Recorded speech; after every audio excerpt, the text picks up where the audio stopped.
আপনারা দেখছেন global point. আজকের পর্বে আলোচনা করছি যুদ্ধবিরতির পর গাজার পরিস্থিতি স্থিতিশীল করতে যুক্তরাষ্ট্র প্রস্তাবিত আন্তর্জাতিক বাহিনীর যে ম্যান্ডেট অনুমোদনের আলোচনায় রয়েছে তা আন্তর্জাতিক মহলে কি ধরনের প্রভাব ফেলতে পারে এবং বর্তমান বাস্তবতা ঠিক কি অবস্থায় আছে। গাজার সাম্প্রতিক যুদ্ধবিরতির পর অঞ্চলটি এখনো একটি জটিল মানবিক পরিস্থিতির মধ্য দিয়ে যাচ্ছে। বেসামরিক মানুষের নিরাপত্তা, খাদ্য ও চিকিৎসা সহায়তা পৌঁছানো এবং অবকাঠামোগত ক্ষয়ক্ষতির পর পুনর্ব্যবস্থা এসব মিলিয়ে আন্তর্জাতিক সম্প্রদায় একটি সমন্বিত স্থিতিশীল কাঠামোর প্রয়োজন দেখা দিচ্ছে।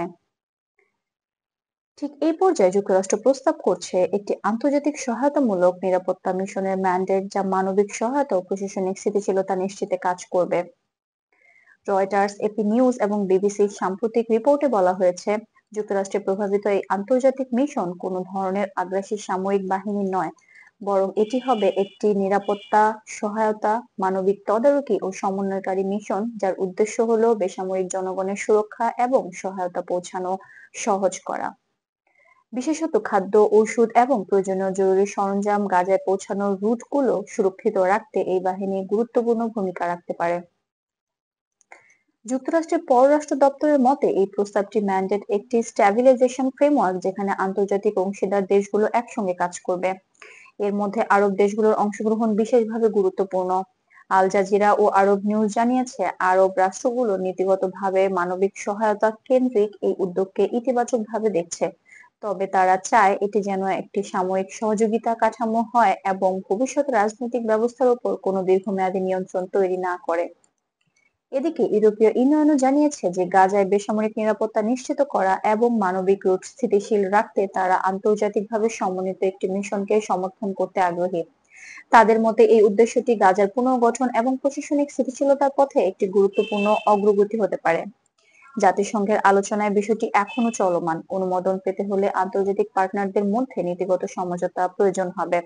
যুক্তরাষ্ট্র একটি ড্রাফট ম্যান্ডেট প্রস্তুত করেছে এবং 2024 সালের বৈশ্বিক পরিস্থিতি বিবেচনায় অনেক দেশই এই আলোচনার অগ্রগতি সতর্কভাবে পর্যবেক্ষণ করছে।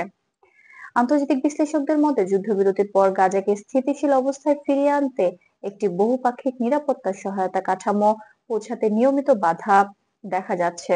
অন্যদিকে প্রশাসনিক শূন্যতা ভবিষ্যৎ পরিস্থিতিকে আরো জটিল করে তুলতে পারে। তাই একটি আন্তর্জাতিকভাবে অনুমোদিত সীমিত দায়িত্বপ্রাপ্ত সহায়তামূলক বাহিনী পরিস্থিতি শান্ত রাখতে সহায়ক হতে পারে। তবে এখনো মিশনটি চূড়ান্ত হয়নি। এটি কার্যকর করতে হলে জাতিসংঘের সদস্য রাষ্ট্রগুলোর সমর্থন, আঞ্চলিক রাষ্ট্রগুলোর অংশগ্রহণ এবং আন্তর্জাতিক মানবিক সংস্থার সমন্বয় নিশ্চিত করতে হবে।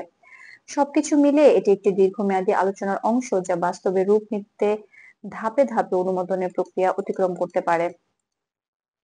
যুদ্ধবিরতির পর গাজায় স্থিতিশীলতা আনার লক্ষ্যে যুক্তরাষ্ট্রের প্রস্তাবিত আন্তর্জাতিক নিরাপত্তা সহায়তা বাহিনী আন্তর্জাতিক আলোচনার কেন্দ্রবিন্দুতে উঠে এসেছে। এই উদ্যোগ বাস্তবায়ন হলে মানবিক সহায়তা, নিরাপত্তা সমন্বয় এবং পুনর্গঠনের ক্ষেত্রে তা উল্লেখযোগ্য ভূমিকা রাখতে পারে বলে বিশ্লেষকদের ধারণা। বিশ্ব পরিস্থিতির এমন আরো নিরপেক্ষ এবং গুরুত্বপূর্ণ আপডেট জানতে গ্লোবাল পয়েন্টের সঙ্গেই থাকুন। ভিডিওটি তথ্যবহুল মনে হলে লাইক দিন, শেয়ার করুন আর সব আপডেট সবার আগে পেতে চ্যানেলটি অবশ্যই সাবস্ক্রাইব করুন। ধন্যবাদ।